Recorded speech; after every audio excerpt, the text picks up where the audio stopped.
Bonjour à tous, la famille olympique de Marseille. J'espère que vous allez bien en ce lundi 9 juin. Voilà le retour de la Gazette du Mercato OM. Alors hier, on a pris une petite journée off parce que voilà, bon, c'était un week-end férié, on va dire, voilà, un petit peu en famille. Bon, il n'y avait pas forcément non plus beaucoup d'informations à vous donner.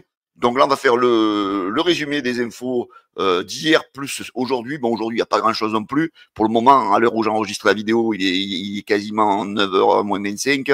Donc voilà. Donc pour l'instant, je vais vous donner, moi, ce qu'il y a de nouveau dans l'actualité de l'Olympique de Marseille. Certains, ceux qui suivent l'actualité au quotidien, vous avez sans doute déjà entendu quelques bruits sur ces rumeurs, on va dire. Mais en tous les cas, voilà, je voulais vous présenter tout d'abord dans cette Gazette du Mercato les nouveaux maillots de l'Olympique de Marseille. Alors on ne connaît pas tout à fait encore la date de sortie. Donc vous connaissez déjà le maillot à domicile, le blanc, et le maillot hier qu'on a commencé à entrepercevoir sur les réseaux, le maillot extérieur que je vais vous présenter. Et ensuite, on reviendra donc sur le mercato et sur les rumeurs du mercato. Avant de commencer, les amis, je voudrais vous remercier pour votre fidélité au canal olympien, de vous abonner. Vous êtes en masse à vous abonner actuellement au canal olympien. Ceux qui ne l'ont encore pas fait et qui découvrent cette vidéo, les amis, n'hésitez pas, abonnez-vous. Vous savez qu'on fait des gazettes, on fait des émissions avec Jérôme, donc sur le mercato, des lives spéciaux sur le mercato, avec les infos, les commentaires. On fait même monter les supporters pour ceux qui veulent venir discuter justement du mercato. Voilà, donc abonnez-vous au canal olympien. Vous savez que nous sommes une des seules chaînes YouTube à vous donner la parole. Allez, on va tout de suite attaquer, les amis, cette gazette du mercato, comme je vous le disais, avec les maillots de l'Olympique de Marseille. Donc voilà, donc le blanc, hein, vous le connaissez. Alors moi, je le trouve très beau, hein, donc déjà par ses couleurs, hein, les couleurs bien sûr représentatives de l'Olympique de Marseille. Le col, bon là on le voit pas bien sur la photo, on le verra sur une autre photo, mais surtout ces logos, tous les logos historiques en surbrillance de l'OM. Alors je le trouve vraiment fabuleux. Je pense qu'il va cartonner parce qu'il est vraiment très beau. Voilà, j'attends vos commentaires, bien sûr, dans la partie com de la vidéo. Donc là, vous avez une vue éloignée, hein, comme je vous disais, voilà, le beau col, là, un peu en V, un petit peu à l'ancienne, là. Au niveau des manches, les couleurs bleues, c'est voilà le logo bleu, le CMA CGM. Voilà, donc c'est franchement, je le trouve classe. Je sais pas ce que vous en pensez en commentaire, les amis. Bon, là, de dos, voilà, il n'y a rien de spécial, il n'y a rien de spectaculaire, à part le remonté du liseré bleu voilà, sur les manches. Voilà, donc franchement, c'est un maillot qui, à mon avis, fait partie des beaux maillots de l'Olympique de Marseille. Alors, on a vu aussi hier, donc, il commence à sortir sur le réseau, le maillot extérieur. Celui-là non plus, il est pas mal. Je sais pas ce que vous en pensez. Sa couleur principale donc serait le noir, avec la croix au milieu, hein, représentant bien sûr la ville de Marseille. Alors avec des petits liserés bleus, alors on n'arrive pas bien à voir. Franchement, il est pas mal. Donc sur le côté, vous avez deux grandes bandes bleues, le col arrondi avec le liseré bleu. Voilà, celui-là, je le trouve pas mal aussi. Donc, je sais pas ce que vous en pensez, vous. Voilà, là, on a une sortie, une photo qui a été, voilà, un petit peu sortie de quelque part, donc en avant-première. Voilà, deux maillots de l'OM, donc qui vont être en vente, je pense, prochainement. Hein.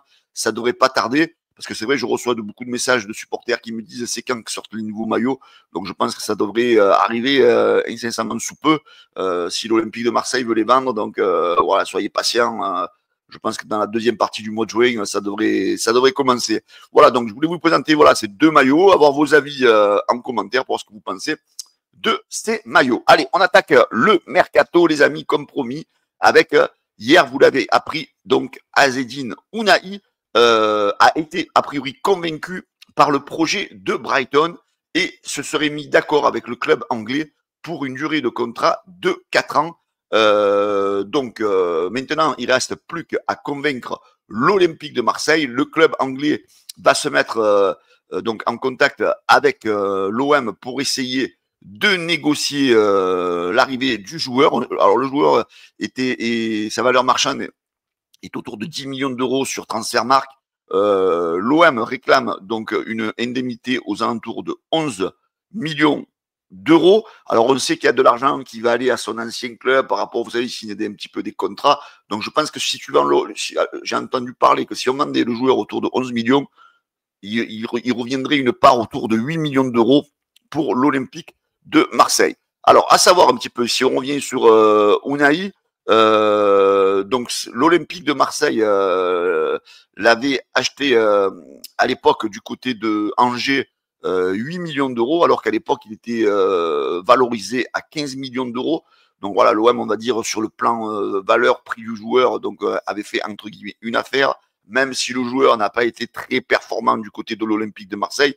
Donc voilà, donc ça pourrait être donc une affaire pour l'Olympique de Marseille, surtout une affaire pour se séparer quand même d'un salaire important, parce que le joueur, donc, s'il trouve pas de club, eh ben, il va revenir du côté de l'OM, et c'est quand même un joueur qui a un salaire assez important, si on le met en rapport à ce qu'il apporte à l'équipe par rapport à ses qualités, donc 345 000 euros mensuels. Donc voilà, ça permettrait à l'OM déjà de se décharger d'une grosse masse salariale, et pour la prévoir éventuellement pour d'autres joueurs qui vont signer du côté de l'Olympique de Marseille. Voilà, donc ça pourrait être un deal gagnant-gagnant, hein. Ça permettrait aux joueurs de se relancer dans un championnat, on va dire, très intéressant, bien sûr, la Première Ligue, et à l'OM de faire de grosses économies sur un joueur qui n'était pas forcément performant. Allez, on poursuit les amis avec Neil Maupay. Neil Maupay donc intéresserait a priori le RC Lens qui voudrait se renforcer en attaque. Donc ça pourrait être là aussi une belle reconversion, on va dire, pour Neil Maupay, parce que c'est vrai que bon, on peut pas enlever au joueur sa façon de se battre sur le terrain, hein, les amis, il y a aucun souci. Donc il a été 41% du temps titulaire en Ligue 1 avec l'Olympique de Marseille. En 22 matchs, il a marqué 4 buts, il a fait 4 passes D. Donc on va dire voilà que c'est quand même des performances qui restent moyennes, hein, même si on sait que De Zerbi apprécie le joueur, qu'il a toujours dit oui, on aimerait tous avoir un Neil Maupay dans l'équipe. Mais bon, voilà, ça reste quand même léger pour l'Olympique de Marseille si on veut passer un cap. Donc le joueur, lui, est en contrat avec l'Olympique de Marseille jusqu'en juin 2026. En termes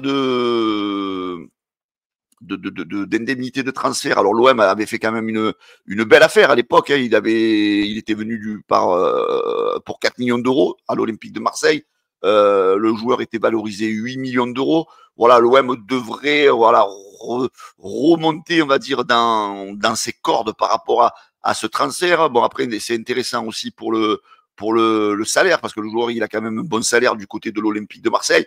Vous le voyez sur la première ligne, hein, Neil Maupay, c'est un salaire quand même à 250 000 euros par mois. Voilà, ce n'est pas négligeable non plus en termes d'économie de masse salariale. Alors, on sait que le joueur, lui, il est valorisé autour de 4 millions aussi, Neil Maupay. Donc, ça serait pas mal de le vendre. Ça serait un super challenge pour lui parce que, voilà, lui qui aime bien les supporters en feu, la grinta, le côté un peu foufou, voilà, peut-être qu'aller jouer à Félix Bollard, ça pourrait être un beau challenge pour lui.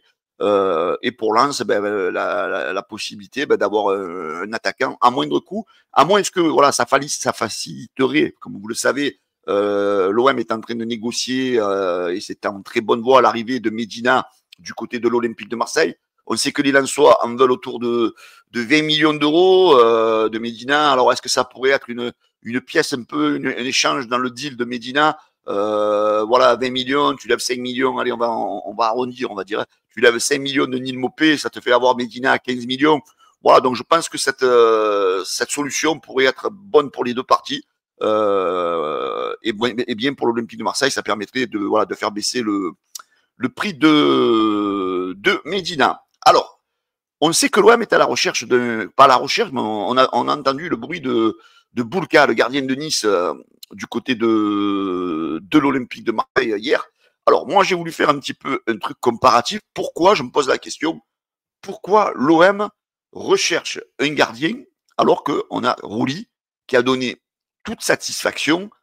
On a quand même deux gardiens qui ne jouent pas, hein. Vous avez l'Espagnol Blanco et on va y revenir dessus, et comme il s'appelle, et Delange, lui aussi, qui a quand même un bon niveau, et bon, je pense que le poste de numéro 2, ça lui convient plus. Il a envie de jouer aussi. Après, bon, il a montré des qualités pas non plus exceptionnelles. Voilà, donc du côté de l'OM, on sait qu'on recherche un goal. Alors on se dit, mais pourquoi rechercher un gardien alors qu'on a Rouli? Donc Rouli, c'est quand même un garçon qui a 33 ans, même s'il nous a sorti une très grosse saison, donc il va continuer une nouvelle année avec l'Olympique de Marseille. Donc j'espère qu'il nous sortira la bonne saison. Et maintenant, est-ce qu'on est certain qu'il va nous la sortir? Et surtout, il ne faut pas oublier qu'à la fin de la saison, il aura quand même 34 ans, le garçon. Voilà, donc l'OM, d'un côté, prépare un peu peut-être l'avenir à ce poste-là, hein, même si ça n'enlève pas, je vous dis, les qualités de Rouli. Hein, moi, je l'adore, Rouli. Donc Rouli, comme vous le voyez, il est en contrat avec l'Olympique de Marseille jusqu'en juin 2027. Donc ça veut dire que la saison prochaine, il lui restera une année de contrat. Voilà, donc on se pose un peu des questions sur l'avenir de Rouli. Maintenant, son salaire, lui aussi, c'est quand même un salaire conséquent pour un gardien. Il est autour de 300 000 euros par mois.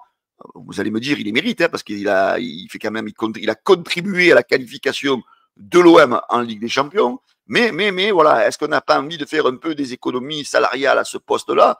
Peut-être que oui, du côté de l'Olympique de Marseille. Surtout quand on voit que nous avons quand même un gardien, Ruben Blanco, qui touche 208 000 euros par mois, qui ne joue pas, que l'OM paye. Et voilà, ça, c'est déjà quelqu'un qui va partir, parce qu'il sert à rien, malheureusement. Hein, c'est un gardien qui te revienne très cher tous les mois et qui n'apporte rien de productif sur le terrain. Ensuite, il y a Delange, donc lui, il a 27 ans, donc c'est un gardien qui mériterait de titulaire ailleurs. 27 ans, bon, lui, c'est pas le salaire qui tue l'Olympique de Marseille. Il est qu'à 53 000 euros par mois, hein, sur la dernière ligne, vous le voyez. Et voilà. Donc, hier, on a appris que l'OM était sur Marcin Bulka. Donc, très bon gardien, hein, je ne sais pas si vous êtes d'accord avec moi, même s'il joue à Nice, hein, c'est un gardien qui fait souvent des belles parades, qui est quand même imposant, hein, je crois qu'il fait 1m99. On sait qu'il est suivi aussi par Barcelone et par Aston Villa. Voilà, deux clubs qui pourraient lui proposer des contrats intéressants. 1m99, le monsieur, c'est quand même quelqu'un qui s'impose, qui en impose dans les buts. Surtout qu'en termes de masse salariale, c'est pas du tout gênant. Hein. C'est 30 000 euros par mois. 30 000 euros par mois, c'est rien du tout. Donc venir à l'Olympique de Marseille pour lui, vous allez me dire, mais quel est son intérêt? Il est titulaire à Nice. Pourquoi pour lui venir à l'Olympique de Marseille? C'est pour ça, là où je veux en venir, c'est par rapport à l'âge de Rouli. Donc pour lui, venir à l'OM une saison, jouer la doublure, jouer la Coupe de France, peut-être jouer quelques matchs de Ligue 1, je touche du bois, en cas de blessure de Rouli, pourquoi pas jouer la Ligue des Champions? Et pour l'OM, surtout, ça permettrait quand même d'avoir un gardien qui a l'habitude des grands rendez-vous, malgré tout. Même s'il touche 30 000 euros par mois, c'est un gardien qui, quand même, en impose dans les buts. Mais bon, après, il y a l'indemnité de transfert qui est autour de 20 millions d'euros. Alors, est-ce que l'OM est capable de mettre une telle somme sur un gardien?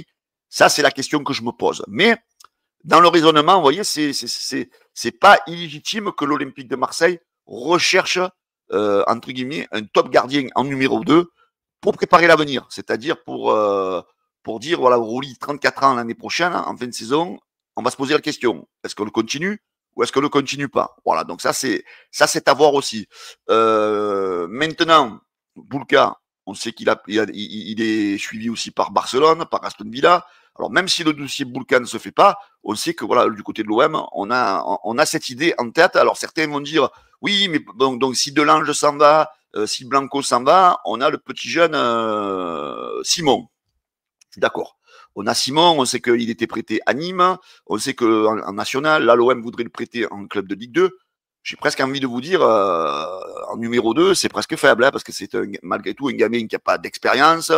Moi, je reste quand même sceptique. Je pense que s'il était si bon que ça, on l'aurait souvent vu jouer avec l'OM. Hein. Voilà, donc oui, après, certains vont te dire, oui, mais ouais, on a perdu des gardiens, les Samba, les Mendy, les machins. Mais je pense pas qu'il soit de cette trempe-là. Après, c'est que mon avis personnel. Hein. Je pense pas qu'il soit de cette trempe-là. Voilà, donc je pense que la volonté de l'OM, surtout, c'est d'aller chercher un numéro 2 qui a déjà une bonne expérience.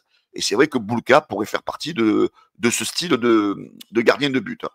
Voilà, donc le dossier du gardien, donc affaire à suivre, comme on dit. Et bien sûr, pour terminer cette gazette, il y a le dossier Mbemba qui, lui, vous le savez, bon, n'a pas d'avenir à l'Olympique de Marseille. On sait ses désaccords avec Benassia, avec le président Pablo Longoria. Après, peut-être que De Zerbi aurait bien aimé le faire jouer, mais bon, vu la situation, vu les rapports, on va dire, qu'il y avait avec la direction, donc c'était compliqué pour Roberto De Zerbi d'aller le faire jouer. Même vous avez vu que cette saison, l'Olympique de Marseille a quand même eu des gros soucis défensifs.